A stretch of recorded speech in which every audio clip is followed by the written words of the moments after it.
अस्सलाम वालेकुम अज़ीज़ तलबा। आइए हम इस वीडियो में कुव्वत की 3 किस्मों के बारे में जानेंगे। पहली किस्म है उज़ला की कुव्वत।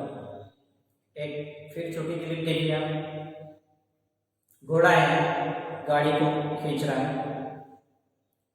फिर एक देखिए बैल है, हल को खींच रहा है, जिसकी मदद से किसान हल चलाते हैं खेतों में अपनी। एक और क्लिप देखिए, ये फुटबॉल के मैच की क्लिप है। फुटबॉल को हरकत देने के लिए जो खिलाड़ी हैं वो पैर से उसको आगे ढकेल रहे हैं। फुटबॉल में जो हरकत हो रही है, जो हल खींचा जा रहा है या जो बैल अपनी गाड़ी को खींच रहा है, ये कौन सी कुव्वत इस्तेमाल कर रहे हैं? इनको हरकत में लाने के लिए कौन सी कुव्वत का इस्तेमाल कर रहे हैं?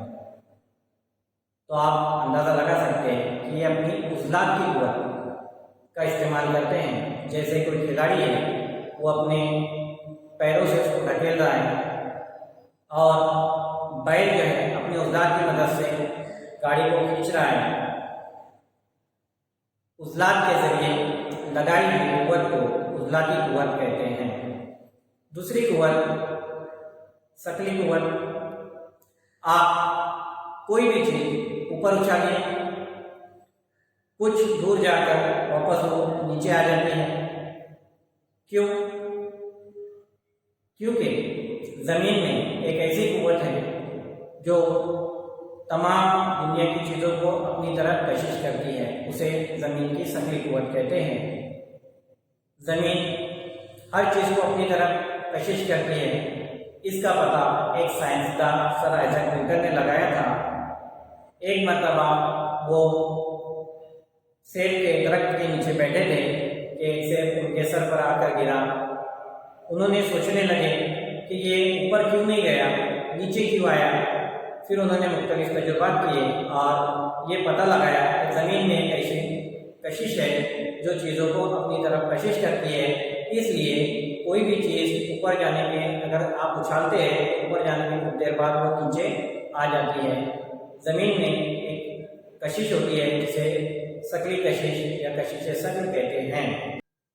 कुछ काम करने के लिए मैकेनिकल कुव्वत लगाई जाती है, जैसे मिक्सर, मशीनों के जरिए लगाई हुई कुव्वत को मैकेनिकल कुव्वत कहते हैं। मैकेनिकल कुव्वत से भी बहुत सारे काम किए जाते हैं।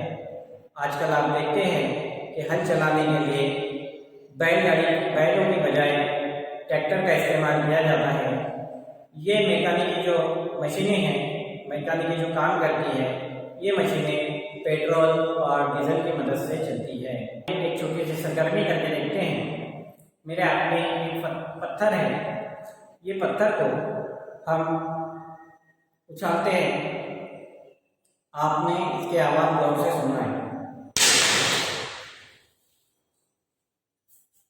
इसके बाद पत्थर को और थोड़ी दूर से उछालेंगे।